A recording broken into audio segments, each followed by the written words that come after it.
Welcome and happy International Women's Day. I'm Bianca Friedman, the CEO of Edelman Canada. Before we begin, we acknowledge that we are on the traditional territory of many nations, including the Mississaugas of the Credit, the Anishinaabe, the Chippewa, the Haudenosaunee, and the Wendat peoples, and that Toronto is now home to many diverse First Nations, Inuit, and Métis peoples.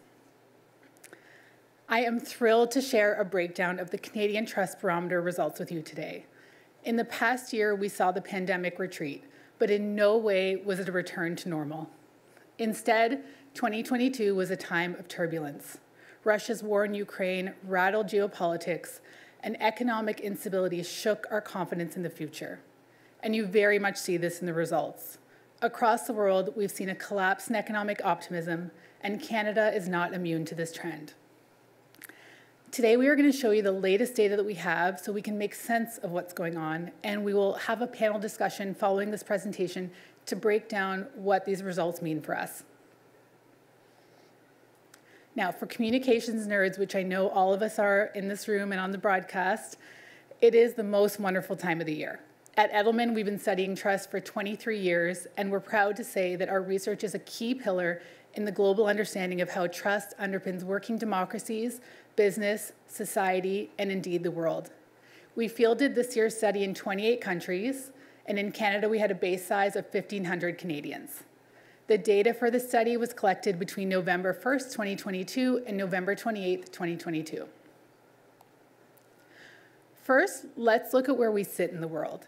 Canadian institutional trust across all institutions has dropped slightly by an average of 2% year over year. That result is stable compared to the rest of the world, though. We're in the neutral category with countries like Brazil, the Netherlands, and Colombia. Overall, the neutral category has contracted, with both positive trust and distrust groups growing and dividing our world.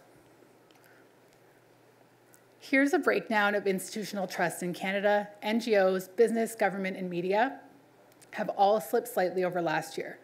And you'll see that compared to the US and the UK, trust in government and media is significantly higher here, even with that slight drop overall.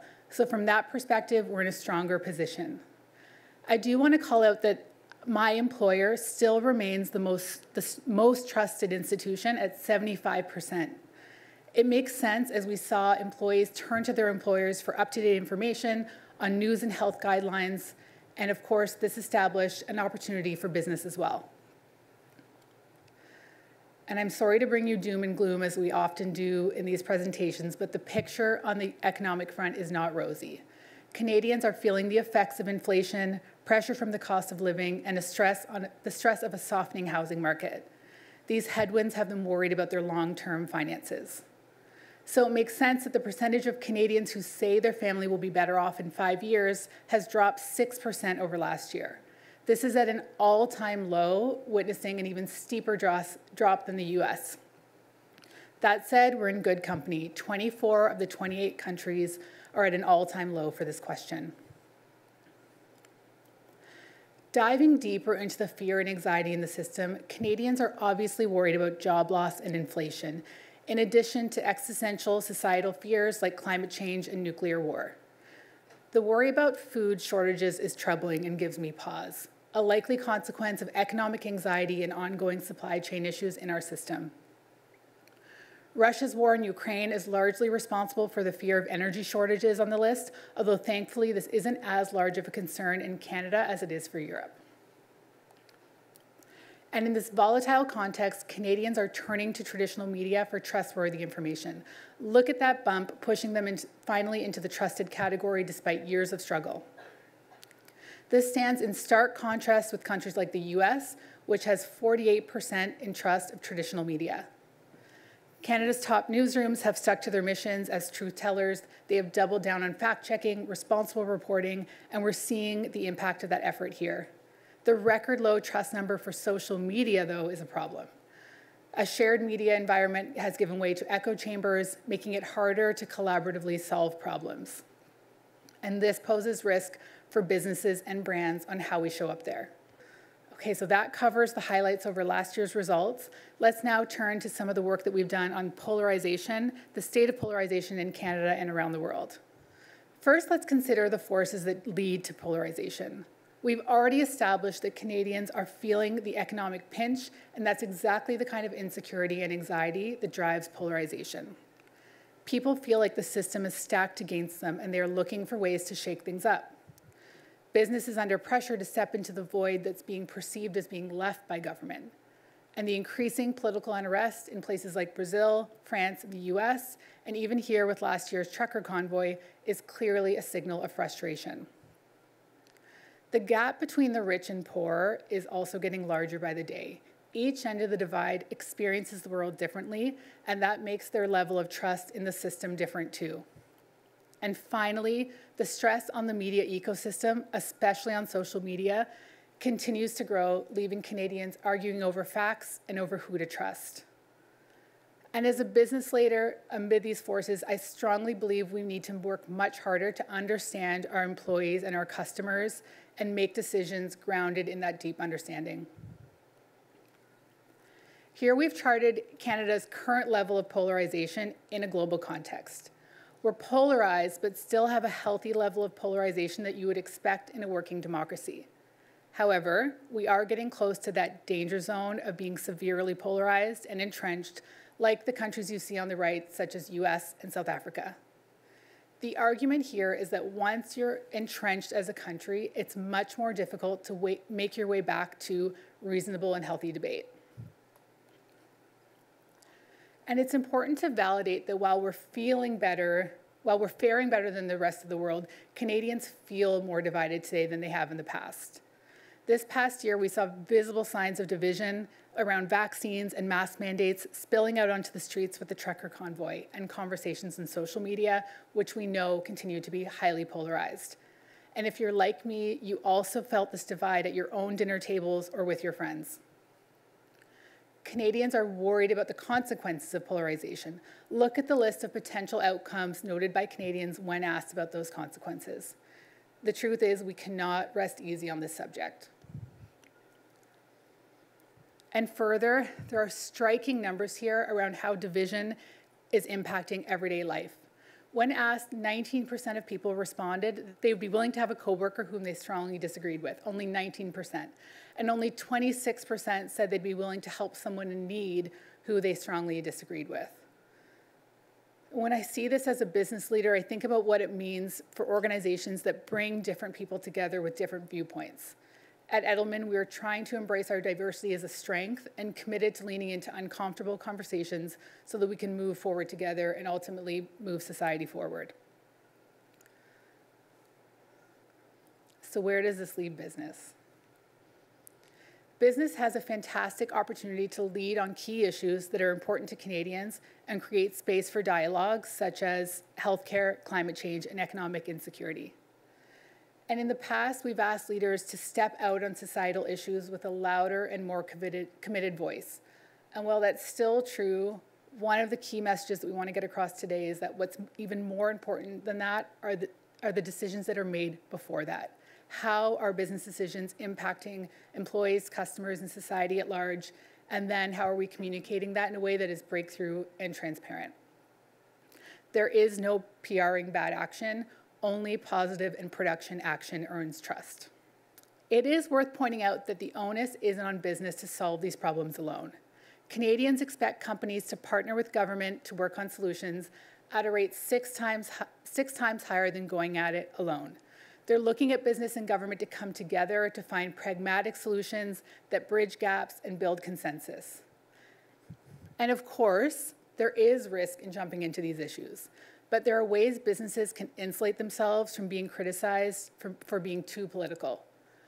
According to Canadians, the best way to do that is to be a trustworthy source of information, to base actions on science, and to act on the same values over time. Canadians also think that CEOs have a role to play in holding diverse forces accountable. 59% want to see CEOs support politicians and media that build consensus and cooperation. And almost 3/4 believe that CEOs should pull advertising dollars from platforms that spread misinformation. CEOs are expected to help inform and shape policy debates on a range of issues. Canadians expect CEOs to act on fair treatment of employees, along with action on climate change and discrimination. They want Canadian businesses to be on the right side of history. Action is also a strategic imperative to build healthy, profitable, and resilient businesses for the long term. So how does Canada move forward in this complex world, and what does that mean for business? As a key trusted institution, business has a responsibility to drive productive solutions that make life better for everyone. Businesses can halt the slide of polarization by partnering with government. We can do hard things better together. We also need to be ambitious and ease the impact of our current and future challenges. Improving the economic climate is a job for all of us. Businesses can build confidence by investing in fair compensation and committing to long-term DEI initiatives. And finally, it is critically important that we act in the best interests of all stakeholders, employees, customers, and shareholders, and communicate around that clearly and transparently. And with that, those are your 2023 Edelman Trust Barometer results for Canada. I am proud to pass the mic over to Martine St. Victor, who will introduce our panel.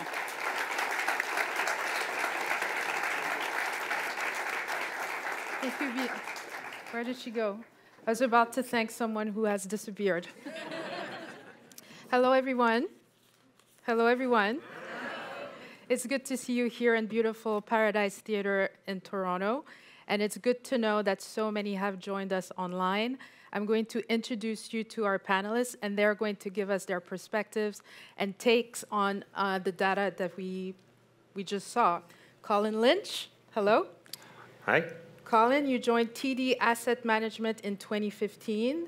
Today, you are its managing director and head of global real estate investments.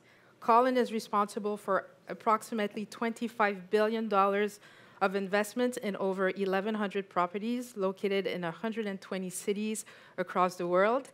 In 2020, Colin was named one of Canada's top 40 under 40. Welcome. Thank you. Hello. Yes, he does deserve applause. David Moskrop, hello. I'm jumping a little bit. It's to keep the tech team on its toes. No. David, you are the author of Too Dumb for Democracy, Why We Make Bad Political Decisions and How We Can Make Better Ones. You are also a contributing columnist for a little local newspaper called The Washington Post. In addition, David is a political commentator for television, radio, and print media, and he hosts 2 podcasts. The first one is called Open to Debate, which is a current affairs podcast, and the second one is called Left Looking In. David, welcome. Thank you.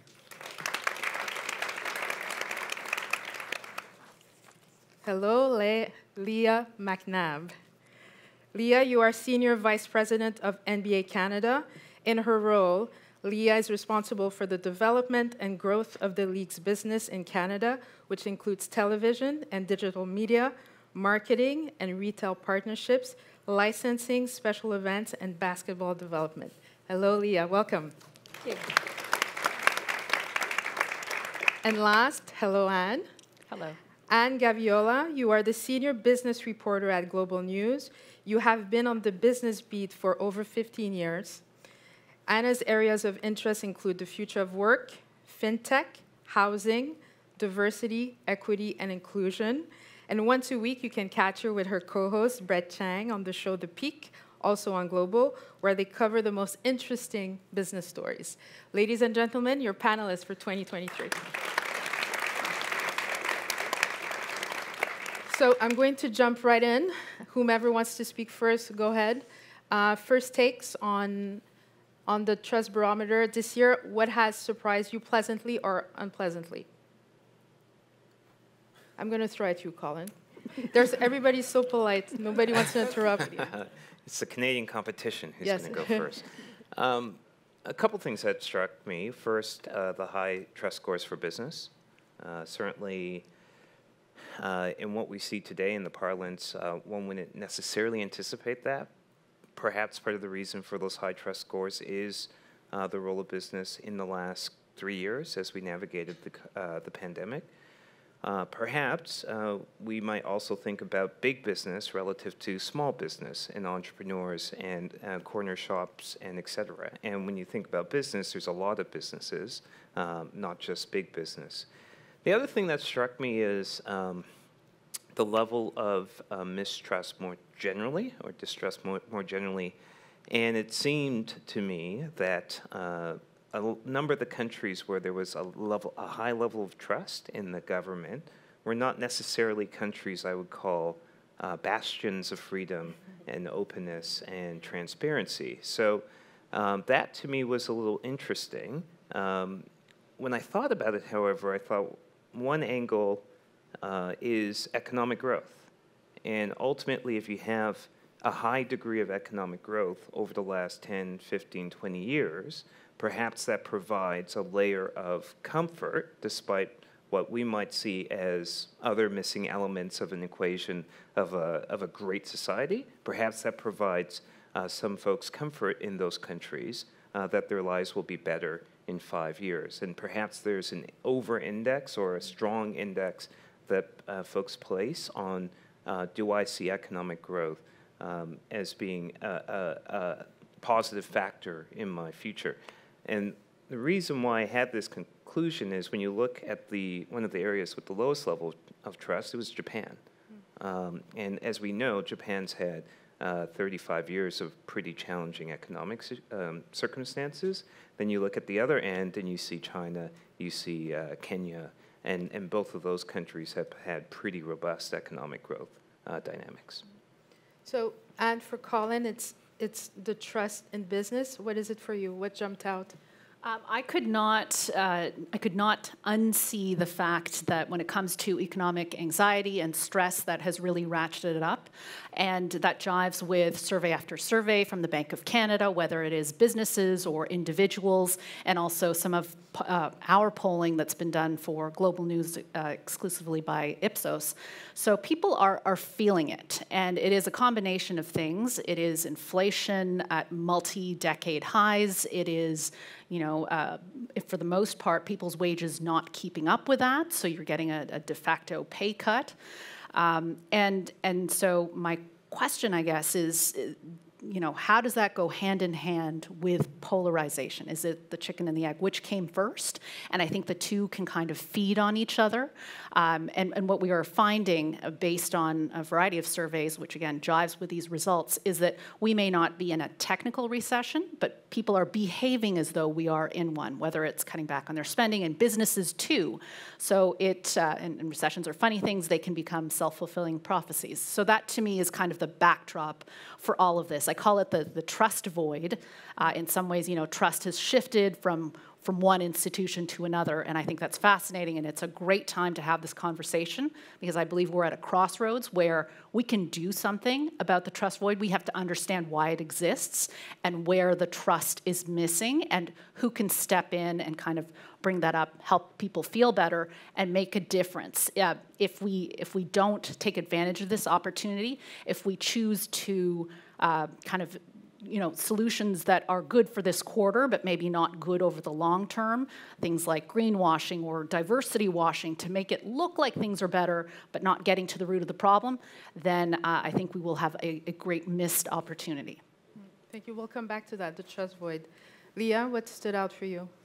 So similar to Colin, it was the trust in business was surprising to me at first. And then, when I thought about it a little bit more, similarly, I thought about, businesses really did step up to support their employees during the pandemic in a way that, they didn't necessarily get, from government. And I would say as well that it surprised me, the part about not helping your neighbor if they don't believe the same things you believe. The polarization piece was really shocking to me, because I personally found during the pandemic that I actually got to know my neighbors I didn't know, because we were all home all the time, and you realized who was elderly and needed their driveway shoveled and all of those things. So that surprised me, because in a lot of places I have no idea what their political leanings are, but we built relationships through that time. So that was also surprising to me, and I think that it's a really interesting time to be having these conversations, because I think political space, government space, is due for some modernization and some dramatic change, to be frank. Thank you. David, for you? Well, three things that I would, not necessarily surprising, but of note. And the first is on the business front, trust in business high. Disaggregate those numbers. Presumably some industries higher trusted than others. We know the naughty ones. We all have, be honest with yourself. When I said to you, some of them are probably trusted less than others, you know exactly who I'm talking. Something popped into your head. So that's of note. And people always like their business. You know, it's like, I really like my employer. Sort of like you like your MP, but you dislike politicians as a class, but you like your MP. So there's probably some of that going on, which is of note. Two, and I think this is perhaps the most important thing, there's a class divide. And in this country, we pretend there's no such thing as class. We've been sort of educated in such a way that suggests there's no such thing as class. Whereas in, say, in the United Kingdom, it's very clear that there's a class. And they still call people lord, for God's sake, right? It's very clear that there's a class divide. In the North American tradition, there's been a sort of dampening of this idea that there's a class divide.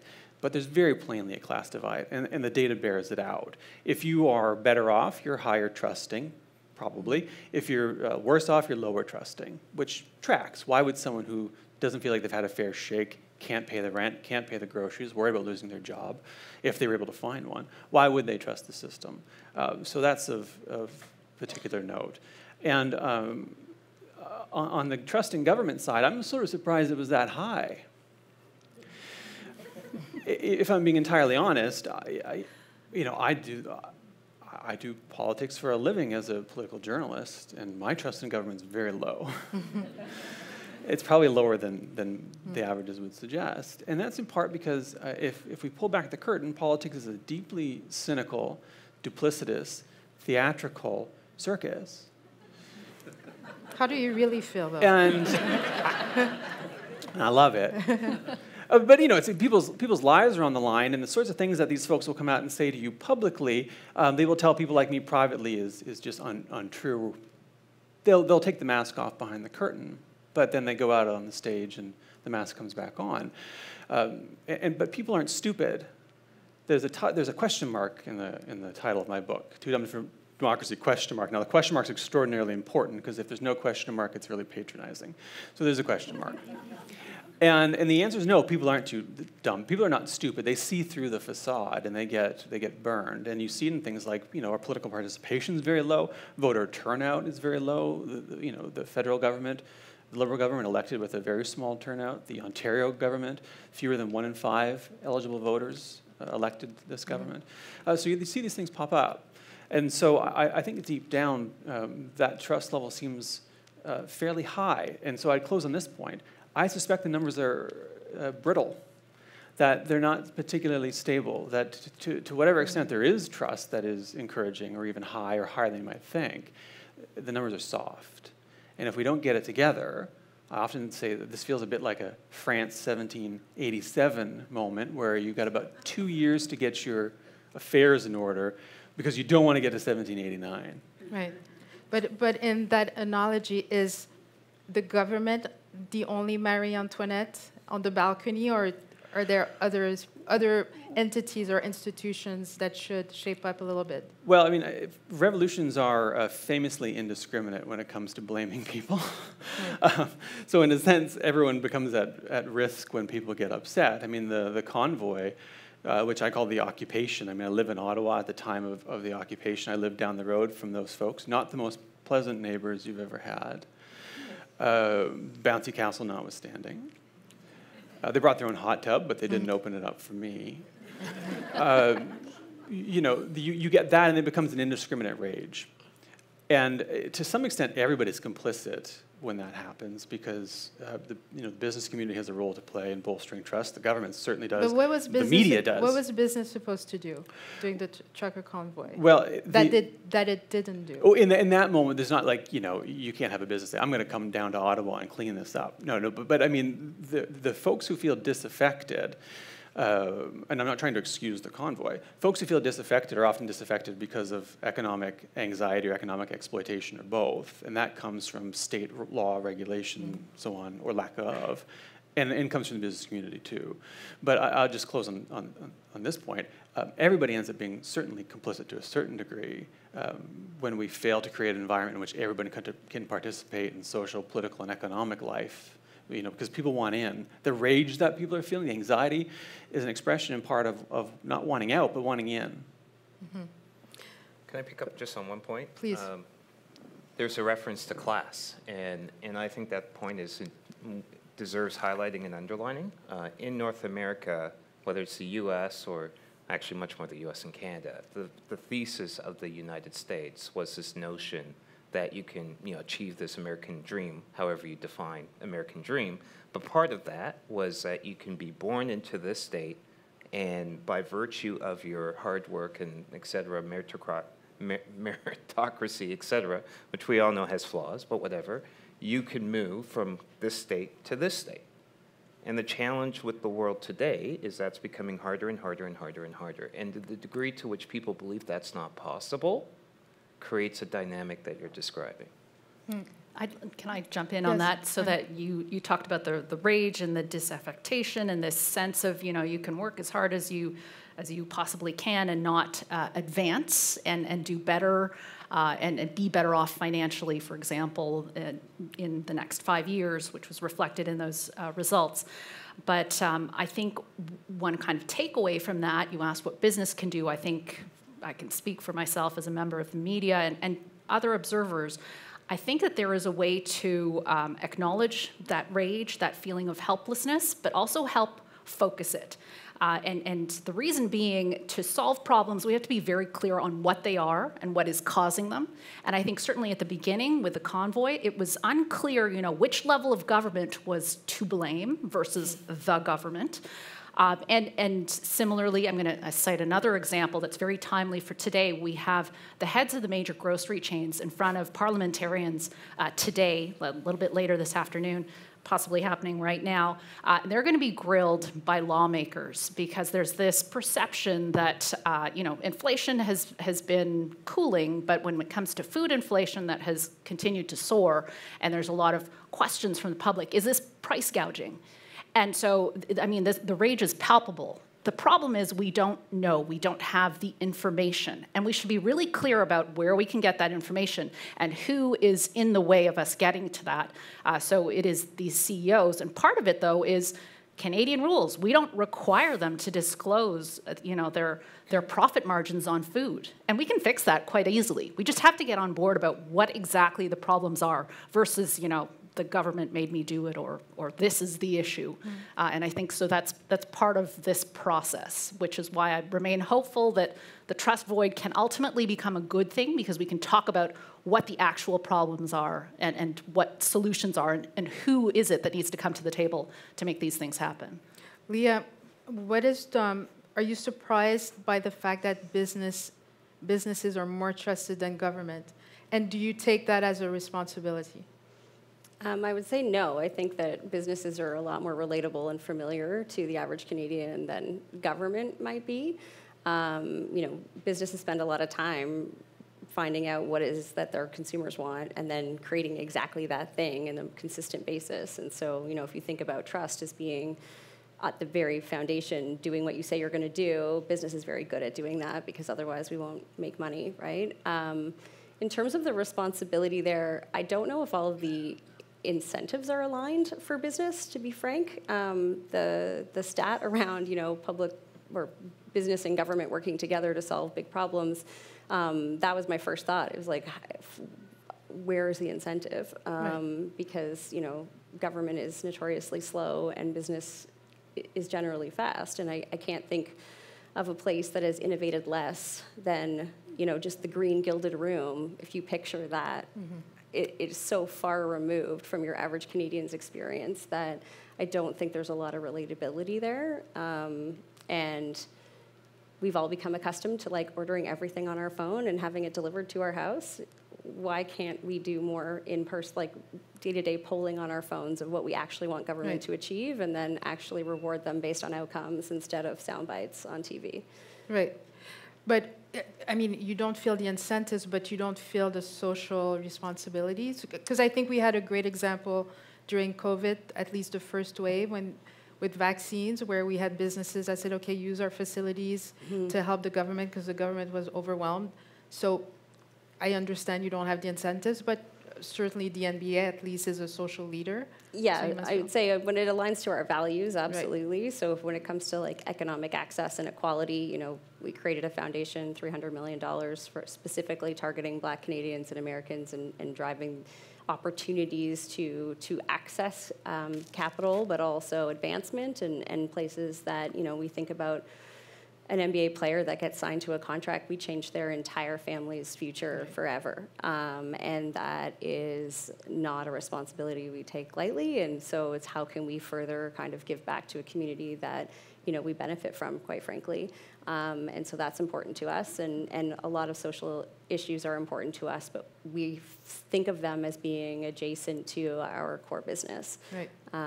Versus some of the key issues that they're looking for businesses to solve are thorny ones, you know, climate change. Right.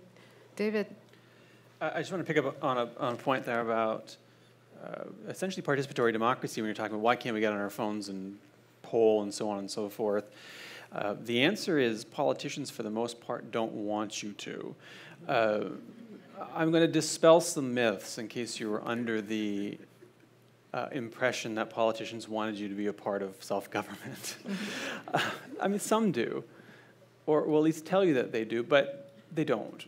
You know, there's a thing called vote efficiency. It effectively, it essentially refers to this. In an election, some votes are going to count more than others and matter more than others because they're going to be in places where you can do more with less. And so political parties are really good at taking their scarce resources, we all know scarcity exists, and deploying it in such a way as to maximize returns, much like a corporation would, except for government and politicians are supposed to be fundamentally different. Their concern is meant to be the public good, not profit. But they want to deploy their scarce resources in such a way that they get to maximize returns.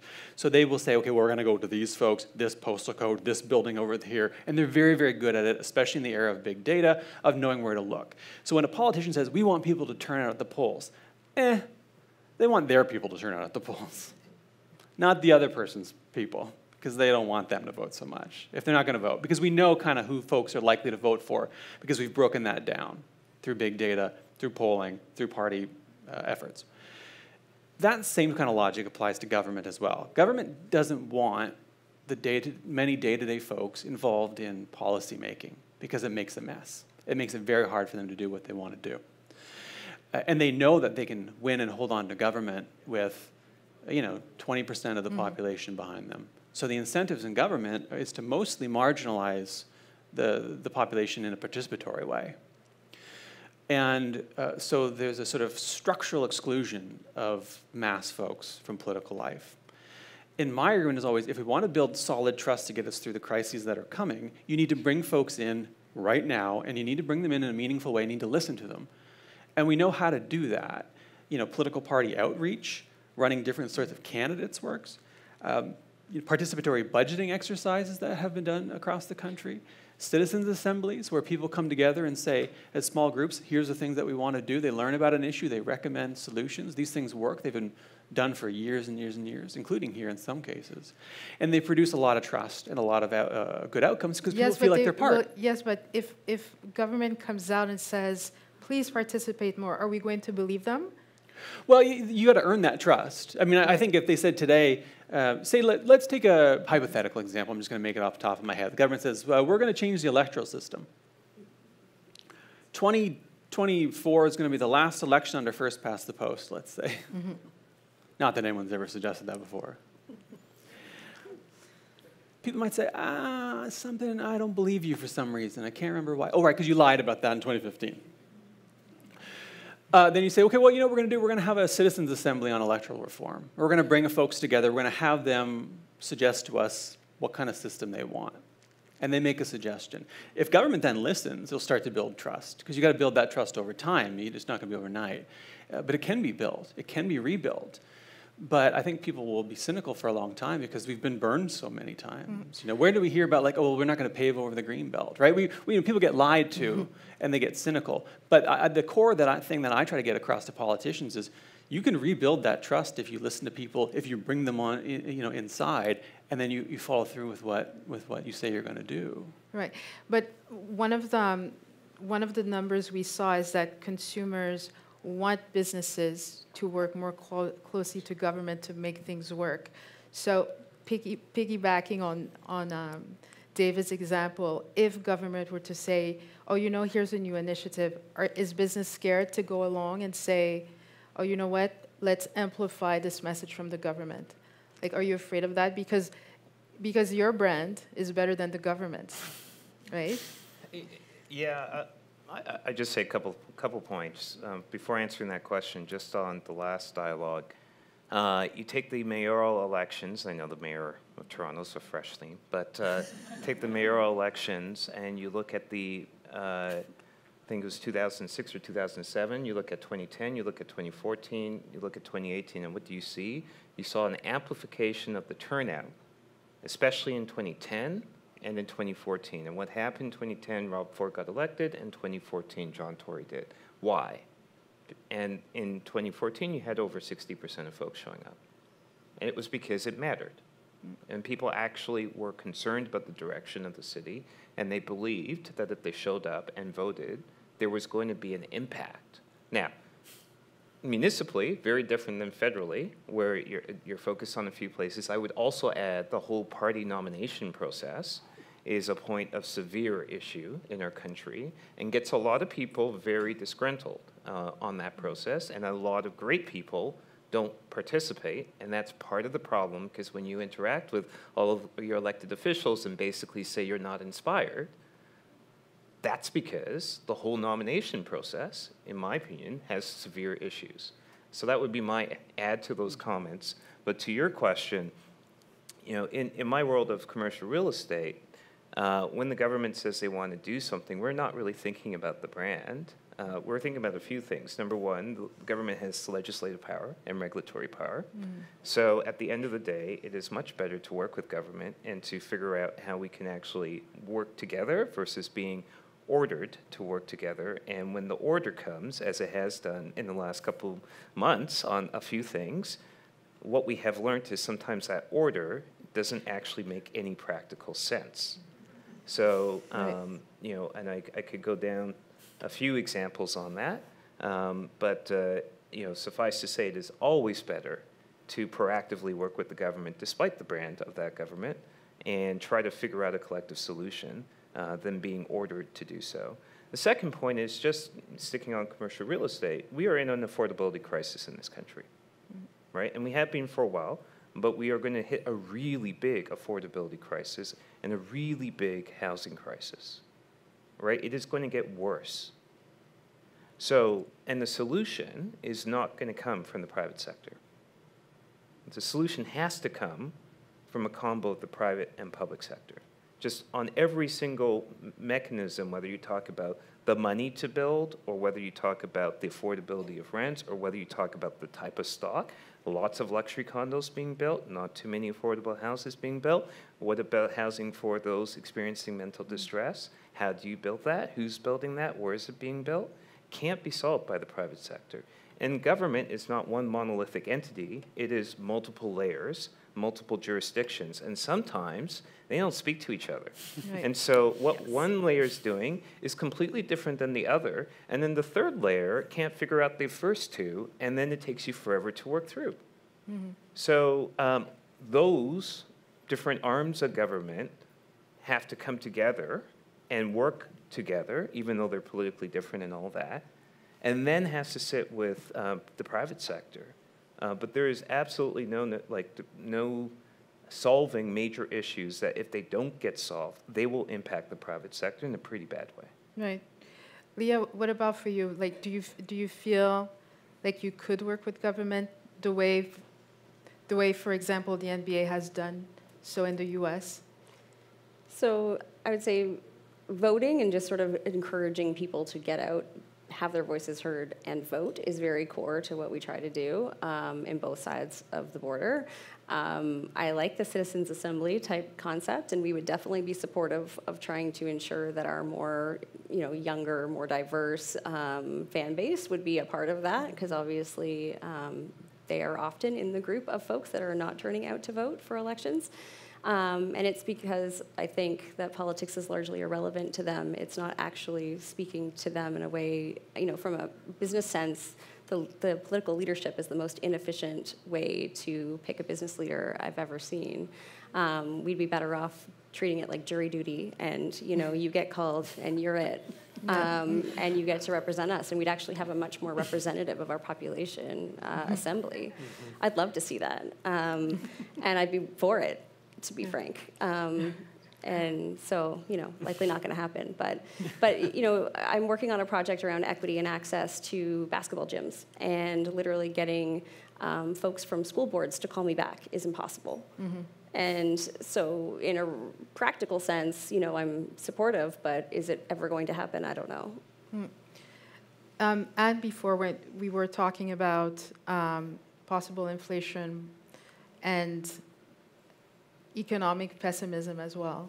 What is media's role in being optimistic? I'll give you an example. If 20% of scientists say the world's going to end tomorrow, that's going to be the headline. Shouldn't the headline be a majority of scientists say the world will go on? Do you not have a responsibility to show that it's not always doom? Doom and gloom.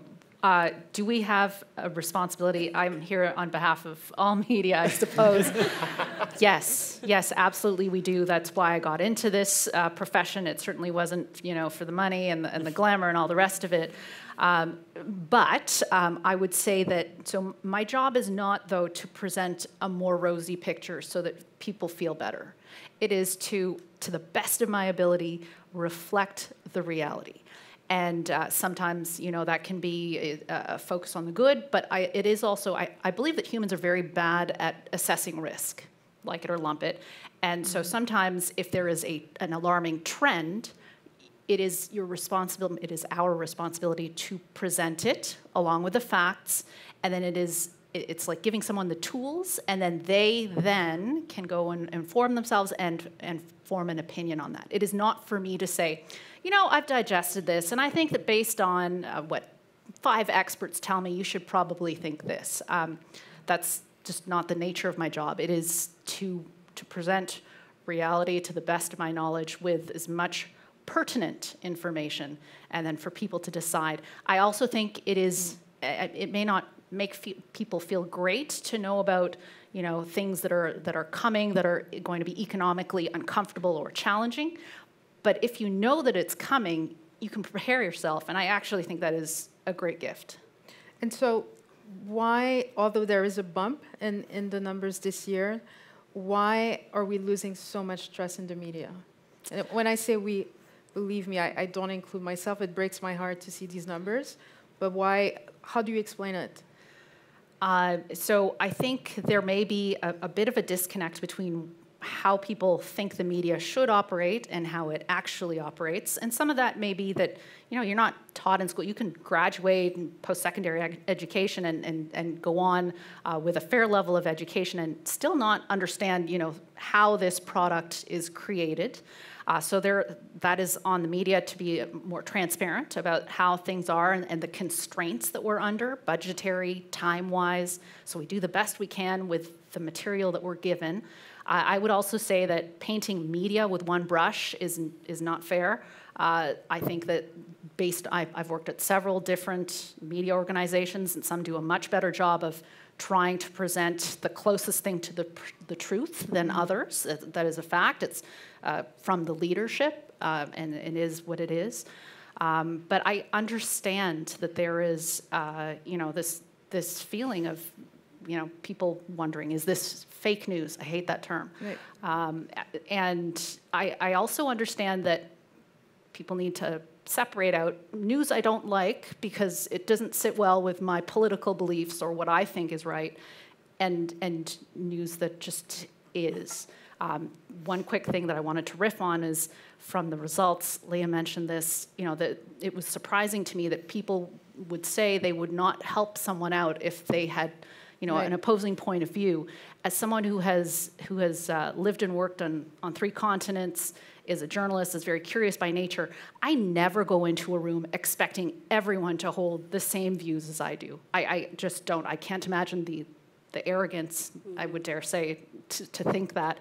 But I think that is the crux of this polarization, this expectation that, well, if you don't see things the way that I see them, you must be bad or other or to be discredited. Right. David, so 2 questions back to back about what Anne said. The first one, why are we losing trust in media? And the second one, how did we get there? How did we get to the point where only 26% of us would help someone who doesn't share our beliefs? Well, I'll start with the media question. There's a lot. There are a number of extraordinarily good journalists and good outlets in this country. There's some really rotten ones too. And people will tend to generalize the media and lump everyone in. And be like, what do you think of the media? And someone's like, I hate the media. They're thinking of maybe a couple of reporters they don't like, maybe some opinion columnists, maybe me. Not you. Some of them are thinking of. It's never you. Some of them are thinking about me. I got their emails. Trust me. They might not like an outlet, but they'll generalize the media. But they might like their media. So that's a problem. The industry is also facing extraordinary structural challenges that were brought about by, among other things, the structural transformation of digital technologies. Right, used to be that news media, which was never particularly profitable, made their money from ads. Those ad dollars have gone to Google and Facebook. It's part of the reason the government is trying to get platforms to pay some money. It's part of the reason Google is experimenting with not showing 3% of Canadians news. Right, so that process of regulatory rejigging to try to fix that is ongoing. It's not going particularly well.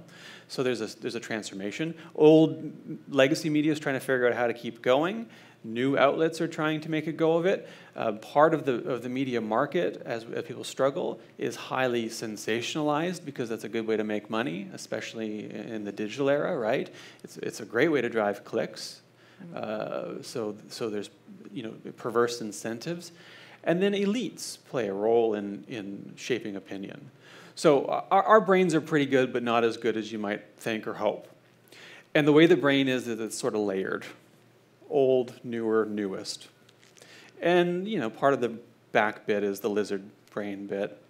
But the big takeaway is, to get through a remarkably complex world, we rely on mental shortcuts called heuristics. And one of the heuristics that people tend to adopt is elite opinion. If an elite says something, they'll kind of follow it. Or an organization they like, or a political party, or even a business, and they kind of follow them around. And say, well, I don't really know, but this guy's saying that, so okay. When elites attack the media, they undermine... Can you break it down? What do you call an elite? So if a prominent politician or prominent business leader or prominent person in entertainment attacks the media, then people pick up on that, and it emboldens them. They pick up on that opinion. They pick up on the phrasing. Fake news was popularized in large part thanks to Donald Trump, right? In this country, the media gets attacked by one politician in particular on the blue side, and people pick up on that. Right. And journalists, incidentally, end up bearing the brunt of that. A few in particular who have been the focus of horrendous campaigns of violence and intimidation, harassment. So when elites attack the media, it makes the whole thing worse. So there's a lot of media scapegoating and blaming that's trickling down too. And so that's creating an awful, wretched environment for everybody. In terms of how, I'll be quick on this one, in terms of how we got to the point where 27% of people wouldn't help someone who disagreed with them, polarization thrives on the dehumanization of the other.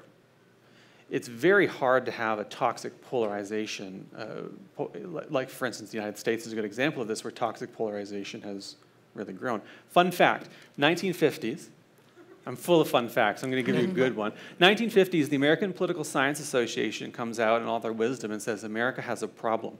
We're not polarized enough. be careful what you wish for. And there was a deliberate campaign by a number of prominent American politicians and media folks in the 60s and 70s to polarize the country. Conservatives were to be conservative and Republican. Liberals were to be Democrat and liberal, because it used to be that even conservatives, even Republicans were liberal, like the Eisenhower era. So there's an effort to drive them apart. Well, it worked.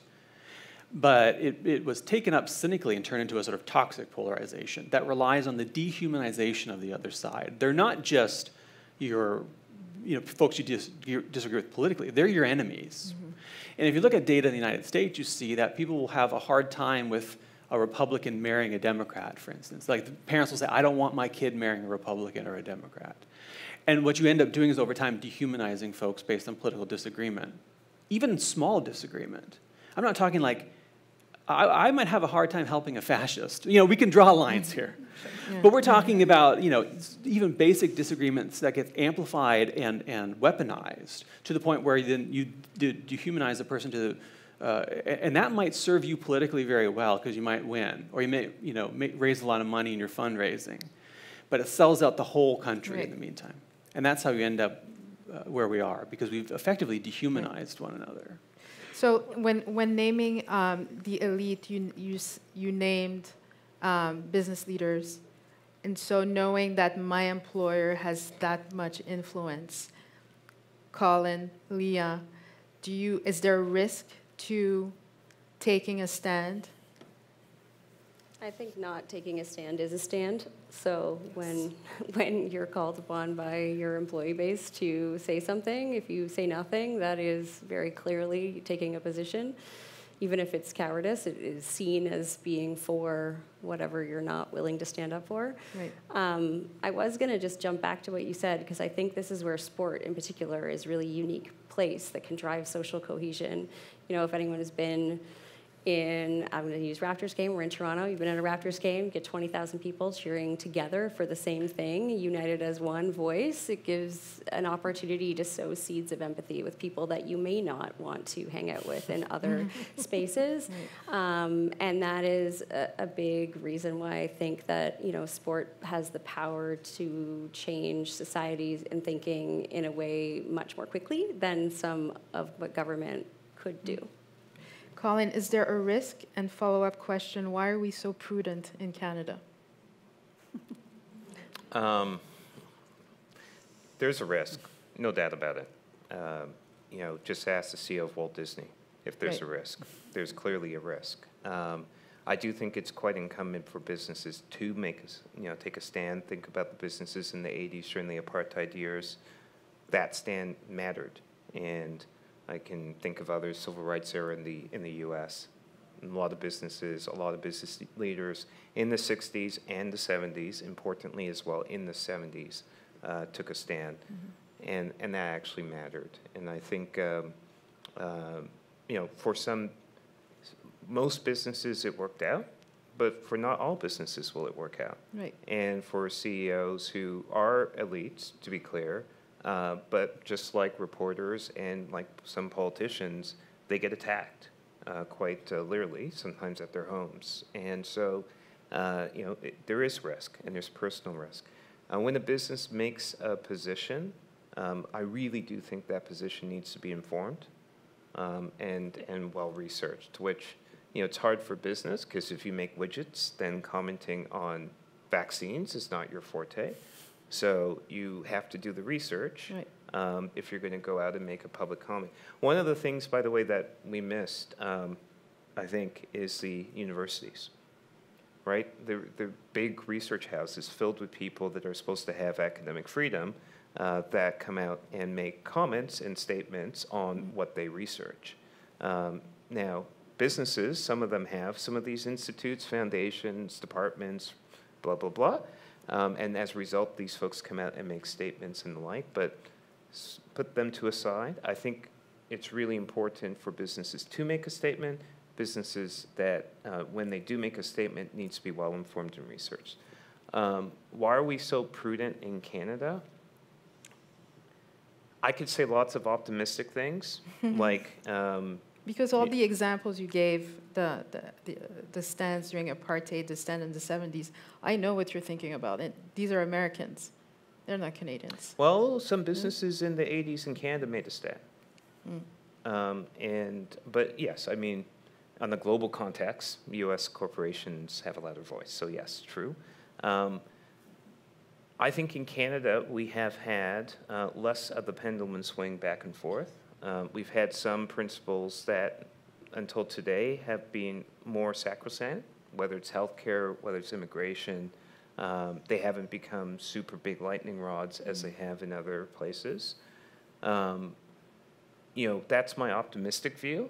My pessimistic view is, in many respects, we are about 10 years behind the U.S., right? And so it just takes longer for what you see in the U.S. to make its way here, right? Whether it's technology products or whether it is abrasive political rhetoric, it just takes a little bit of time. So that would be my pessimistic view. Yeah. I really do hope my optimistic view is correct, which is we at the end of the day, even in Ottawa, I still think that conservative MPs and liberal MPs and NDP MPs, yes, they may go up to the camera and say stuff that is completely disconnected from what they personally do believe, which absolutely happens, but they are happy to go to a pub and grab a drink together. I still think that environment exists, and I hope it exists for a long time future. Maybe they will have a non-alcoholic drink, but I hope they're still able to do that rather than the dynamic that I think has pervaded Washington, which is a lot more troubling. Yeah, the theatrics, like David was calling them before. Before we go to questions, I wanted to come back to how polarized we are, because it's so un-Canadian. It's very surprising. How has that showed up in your work? Have you seen the difference? And yes, so I can definitely say I have observed instances where the polarization has impacted my ability to do my job and my colleagues as well. And this is something that came into sharp focus during the pandemic. I will say that I've been doing this journalism thing for a while, 15 plus years, but it was only during the kind of earlier days of the pandemic when people were really scared. I don't know if you remember going back to those dark times, it was then that I actually, I noticed a difference in how I was being treated myself as a member of the media, as an Asian woman. And it was hostile in a way that I had not experienced before. I report on business, and yes, you can disagree with me, but it's not. They're facts. It doesn't make people as angry as apparently it had started to. So something had changed. There was a ratcheting up of emotion, and it was felt in person. It was also, and we can quantify this in terms of some of the messages and the emails that myself and some of my colleagues were receiving. It was shocking. Mm-hmm. And my employer had to set up something in coordination with authorities so that we could track and manage and cross-reference some of what was going on, because it was unlike anything we had ever seen before. Lee, have you seen it? Have you felt the polarization in business? In my office in Toronto, no. We are not that large, so no. I would say within sort of the broader NBA, it was more visible when we first started playing games with fans. Again, there was some very bad behavior at the beginning from fans. And we did have to address that, and several fans got banned for life, which was an interesting thing to do. But we experienced it more in kind of the similar vein to what you're talking about. People who were personally being subjected to hostile scenarios. They went to the drugstore and someone told them to go back where they came from, and horrible things like that. So we dealt with it more in a community conversation standpoint. So, whether it was anti-Asian hate or, the rise in anti-Semitism, we bring in the community partners we work with to talk about, why are these increases happening? How can we be good upstanders and allies, and how can we support our employees? Because, you know, and even to include the racial reckoning before, you know, in the middle of all of that as well, because all of these things weigh heavily on staff, and you're never going to get kind of full output from people that are, you know, dealing with trauma and other issues. And so we did spend, and we still do, anytime there's some kind of big issue, we bring in our community partners, we have staff psychologists, these are important to us. And that's another way, you know, that business is filling a void. Mental health issues have grown, and we're not seeing a growth in public services there yet, so. Right. Yeah. And so, because that's how I am, I like to see the glass half full. Please give us something to look forward to. When we look at the 2024 deck next year, the 2024 results, what is going to surprise us? What is going to be better next year? I'm not even looking at you, because let me start with the others, because... Well, there's a real risk ending with me, though. No, go ahead. Yes. Good point. You know, when you write a book or something, they tell you there has to be a chapter at the end that's uplifting, because otherwise people don't want to read it. I don't entirely buy that. Anyone who's watched The Last of Us, I played the video game, I haven't watched the show yet. My partner started it without me, so now I don't know what to do. But that's a whole different other panel. It's a trust thing. No, you know, so but you're supposed to be hopeful, and to some degree, I'm going to try to be hopeful here, like this. For years and years, there's been a significant retrenchment of the welfare state. There's a moving consciousness and some political movement to rebuild it, because there's a recognition that it's really, really gone to pot. And when people feel like the state doesn't serve them, they stop trusting politicians, on top of the rest of the reasons not to trust them. They sort of say, well, I can't get to the ER, I can't afford a home, I don't get enough CPP, I don't get enough EI, OAS is a joke. Like, what do you do here? Like, what is it you do? You run a post office poorly.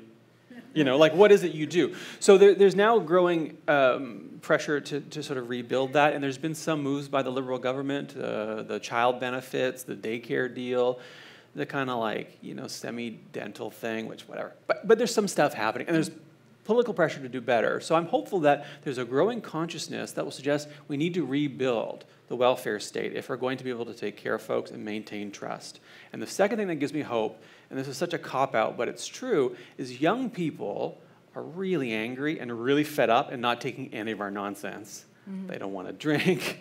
They don't believe us. They're distrustful of us. They want better from government to the extent that they think it can do anything, because they know that you know, they're being fed a lot of nonsense, and they want us to tackle big problems like climate change, and they're pressuring business community, government, civil society to do something. And there's an awful lot of pressure. And I have a lot of hope that these folks can really drive the agenda, especially if they start turning out, they start joining political parties, they start voting, they start joining civil society, and start turning out in the streets, by the way. The streets is where politics happens.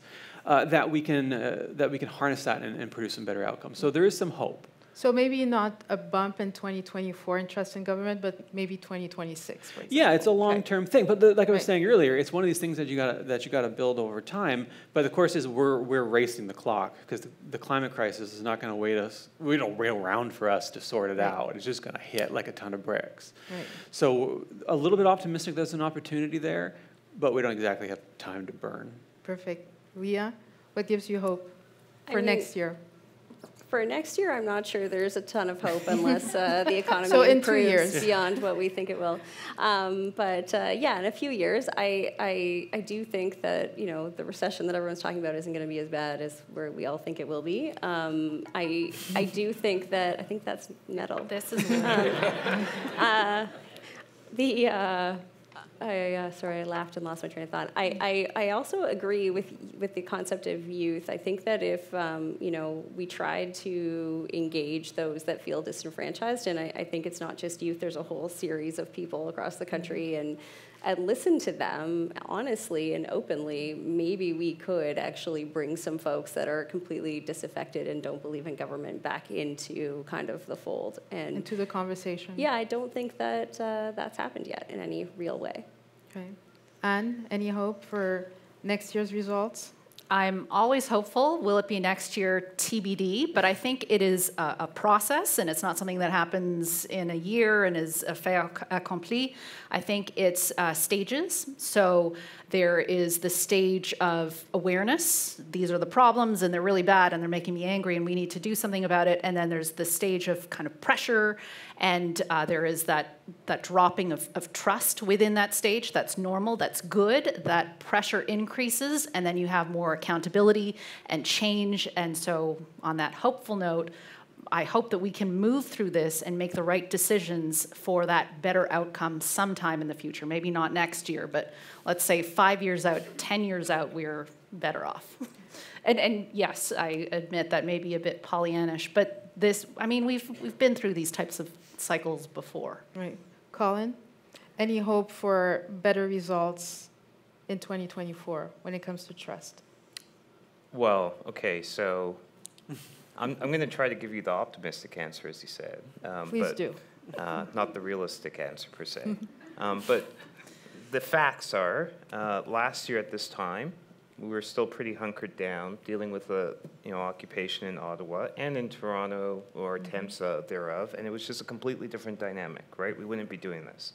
So in the last year, it's just useful just to step back and to reflect on how significant of a change we have lived in the last 12 months, right? And so we will go through another change in the next 12 months, and hopefully we don't have any surprises. So that's one point.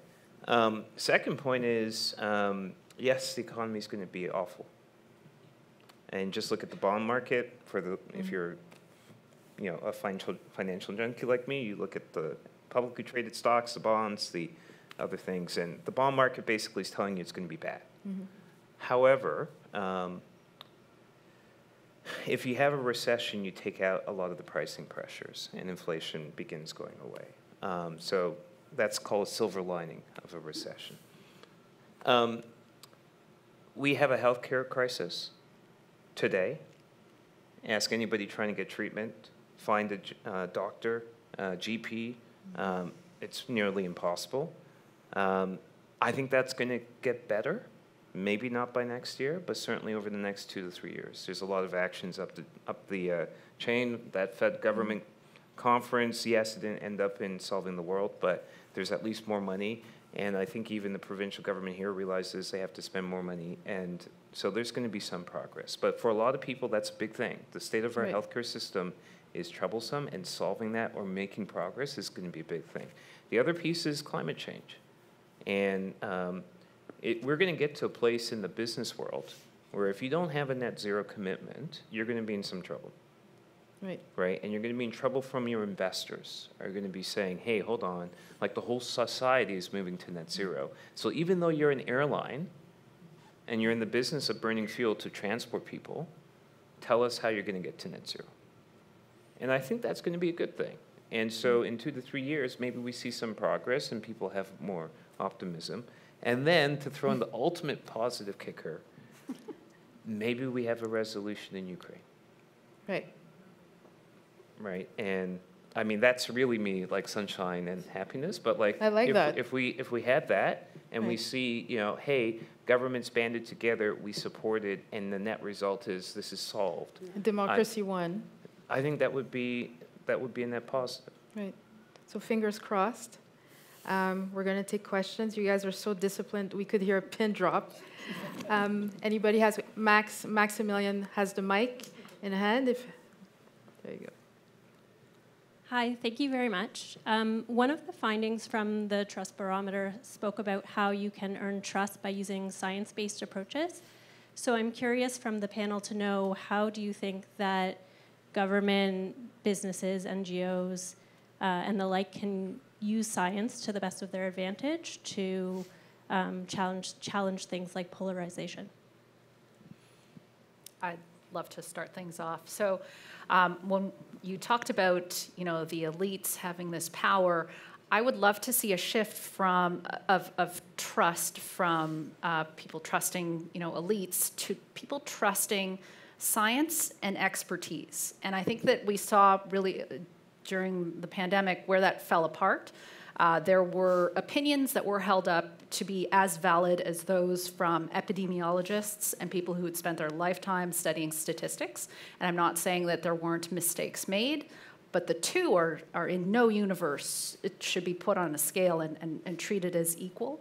And I think that there is an invitation to take that science-based approach that can be used by governments, you know, better data collection, an understanding of why we're collecting data and managing it and using that to inform policy decisions, businesses understanding their customers, but also, you know, the larger trends. All of that, I think, is positive, and that is one of the key lessons, I hope, that we get from this strange and unusual experience that we've all been through together. David, I saw you raised your hand, but also I wanted to ask you, in regards to the question, during the pandemic, we saw your paper and other legacy newspapers have an augmentation in the number of subscribers, where people went back to mainstream media. So isn't that a sign that facts and science maybe won a little bit? I think it's a sign that people like a circus. I mean, I don't want to be too cynical about it. You must be really fun at a party. But I am very fun at a party, but I'm drunk at a party, so I'm not meant to drink here, and I'm not a vodka guy, so you can't hide it in the water as people do. That's what I'm told. No, I mean, I think you know, there was a huge rush of subscriptions. I don't really know. I could hypothesize why that was. I think part of it is the Trump years drove a lot of subscriptions because the newspapers were these sort of bastions of freedom and democracy, you know, in the sort of idealized sense of the West Wing watchers, the television show. And so there was kind of that. I'll be curious to see what the long-term trends are. The papers are trying to save themselves, so they're trying to sort that out in the face of the digital transformation, which segues into my sort of comment. It's not I don't have an answer, but I will say something. You know, science is a methodology or a way of seeing the world that is constantly an attempt to disprove things. Right? It's the testing of hypotheses and either the confirmation or the refuting of that hypothesis, and it's a cumulative effort that you're constantly building on, and it's inherently meant to be skeptical. You're supposed to be skeptical of things in science because that's how you figure out things don't work, and you try something else until you find out what does work. Part of the problem is, especially in the digital age, that's become a kind of weaponized tool of folks who use it to spread polarization, to drive dis and misinformation for all kinds of different political and economic reasons, or just because they are deeply distrustful and they then amplify this stuff. And they're being fed a constant stream of this nonsense, not good skeptical, you know, science, but misinformation, disinformation, anti-vax nonsense, all this stuff. And their desire to be right and to feel good about themselves drives them to seek out things that they know will confirm what they already believe. And they will get a never-ending stream of that on the Reddit subreddits, on 4chan, on, you know, their uncle on Facebook, or whoever it might be.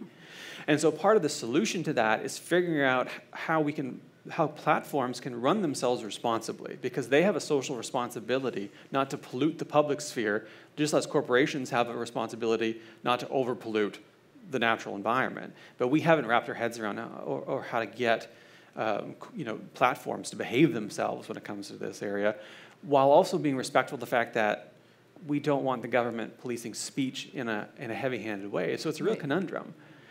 So it's going to be tricky. I'm not optimistic we can sort that anytime soon. Colin? Yeah, I'll speak to two things.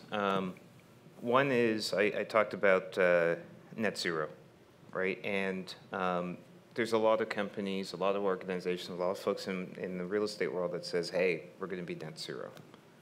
Ask them how they're going to get to net zero would be not a lot to say. in some instances, and folks know that. That's why you have the term greenwashing. And regulators, fortunately, know that too. That's why folks like the SEC and the OSC are beginning to go after this. But how do you get to a point where you're not bullshitting? Hopefully I'm allowed to say that. Just did. But There are no children watching. thank you. How do you get to that point where you're not bullshitting? You rely on the science, right? And it's called science-based targets. And so that's one aspect. Another aspect is in the world of investing, there's a lot of data and a lot of information, and it's very numerical. We did well, better results, short, medium, long term, quantitatively, here are the numbers, you can prove it.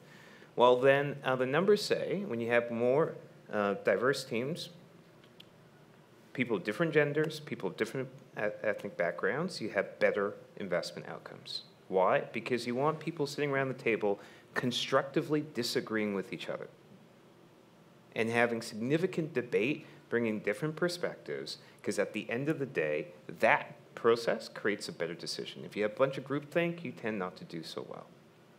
Now, given that, then why are most venture capital investment teams white males? As one example. And I can go beyond that. Private equity teams, real estate investment teams. Startups as well. Less than 2% of VC money goes to startups that is led by a person of color.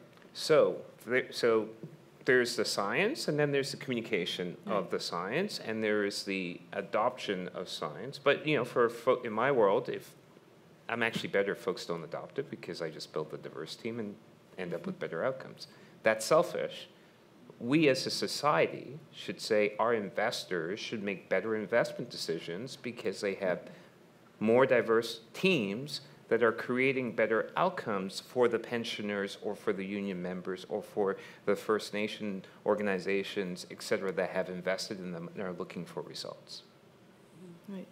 I think part of that comes with demanding or asking for and getting the right types of disclosure, whether it is, you know, your gender pay gap within your company so that we can understand where we started and how we can improve, and that is measurable, whether it's, you know, DEI initiatives and what the targets are and why there is a need to track and to follow along and Right. and to ask for these types of disclosures so that we can have conversations about where we started and where things are at and talk meaningfully about the scope of the problem, I think. This Leah, goes you were back to not- my you jury were- duty concept because, you know, you'd achieve all of those things in government, be representative of the people that actually live, work, and, you know, play in Canada if we Right. actually picked people to help us hammer out what do we actually want to see done in healthcare. I agree with you. It is an absolute crisis, and it can be solved if there's political will, and that's the part where I'm not sure there's even a pretense that our politicians are trying to serve us as people versus their own partisan agendas. Right. Questions? Thank you very much. Very great panel. My question is, in this era of mistrust, misinformation, conspiracy theories, how do we communicate or influence? How do we get our message across?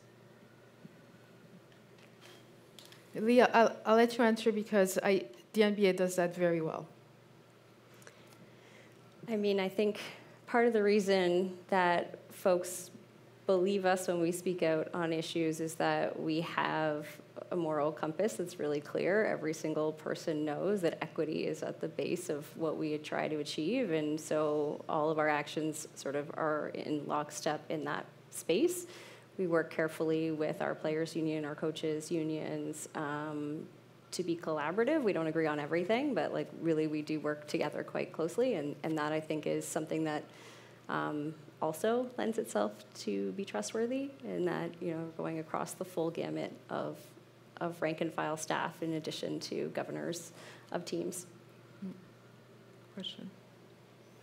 You know, authenticity is an important word, and it's a really, really tough word to live up to.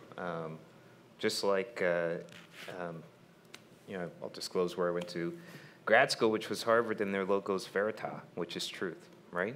And both of those words are extremely hard to live up to. Part of authenticity, to the point on alignment through an organization is stability, and stability in what you stand for and what your message is around what you stand for.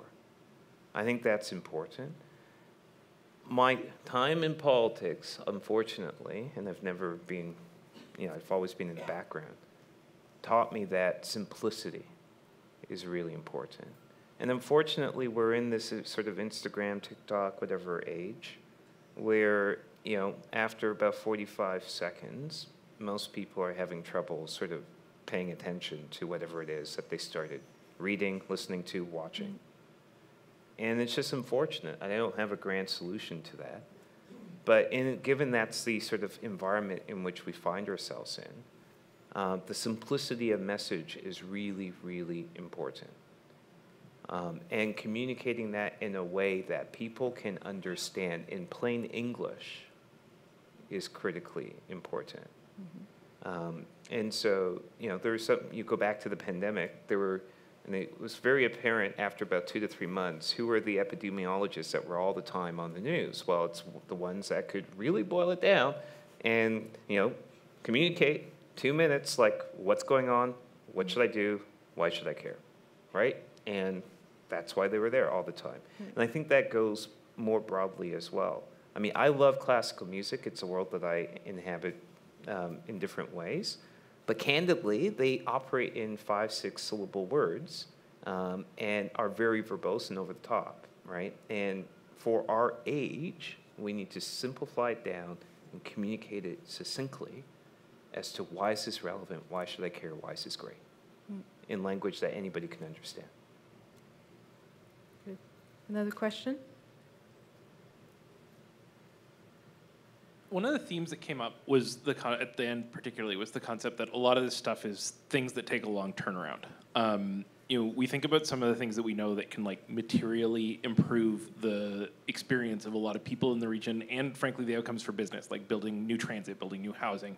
It gives access to talent to business. It gives a more affordable life to people. These are things that take 5 years, 10 years more to come to fruition. And when we think about increasing trust, we see bad actors and we see people who benefit from polarization, creating a wedge, as those things are in process. How do, businesses that need these things to exist in order to have customers, in order to have talent that they can hire, people who need them to exist in order to live their lives, push these, and government who need to bring them to fruition, push these things through in the face of that challenge of decades-long timelines? David? Oh, well, I don't know. You got any ideas? I got to tell you, it's deeply frustrating because that to me is the essential question of contemporary politics: is how to get good policy done in a timely way that doesn't forsake reasonable reflection and debate in a free and democratic society. And in a polarized environment, it's hard to do that.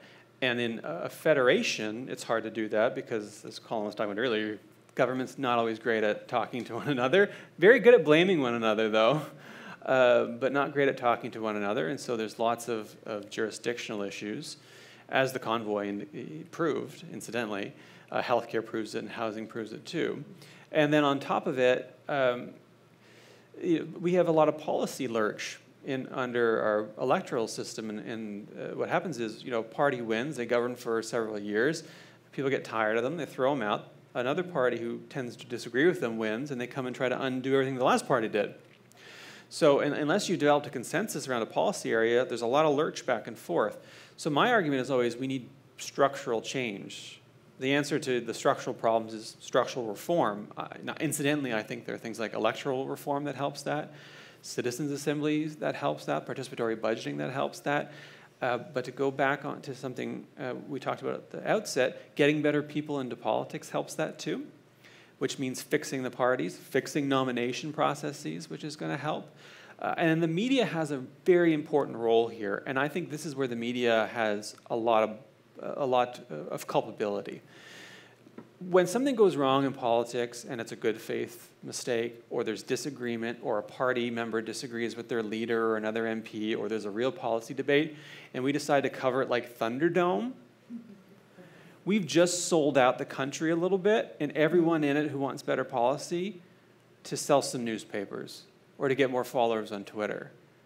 And there ought to be a special place in hell for people who do that, because it may serve you extraordinarily well, but it does an awful lot of damage to everyone else. And we really need to sort ourselves out there. Because if politicians feel like they can't be honest, not know something, disagree, have a real disagreement, have a real debate, change their mind, then they're not going to do, if they think that they do that, the media is going to hammer them, they're not going to do it, because why would they?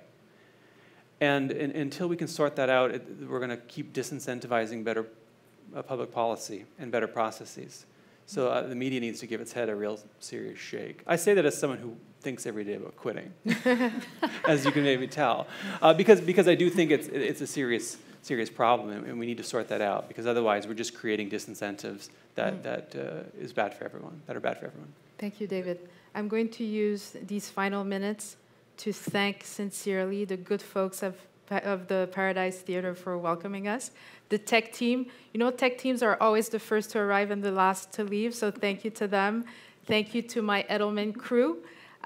Trust is huge. It takes a village. So there were a lot of villagers, so thank you to all of them. And one last time, thank you to David, Leah McNabb, and Gaviola, and Colin Lynch. And thank you all for being here today. We appreciate it.